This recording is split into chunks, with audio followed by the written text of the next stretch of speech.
Dan Sweet Trash Bin Cleaners Direct has a couple titanium trash bin cleaning trucks. This one's going to Michigan here on the East Coast, and we're gonna have this all wrapped and ready shortly. We just finished up Dirty Joe's right here, and that one just has one or two little preliminary things to do, and we're good to go to get this delivered and trained tomorrow. And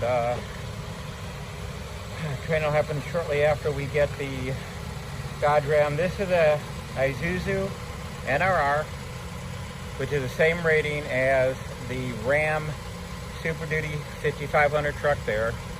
For more information, contact Dan Sweet at Trash Bin Cleaners Direct. We'll also do Pressure Cleaners Direct. Once again, this is DirtyJoesBin.com, and it's actually Dirty Joe's Bin Cleaning and Sanitizing. Going out to Youngstown, Ohio.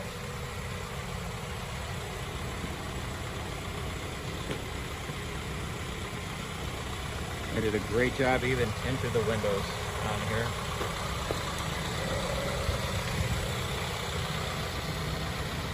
Yeah, they do great work. Can't wait to see how the Ram's gonna turn out.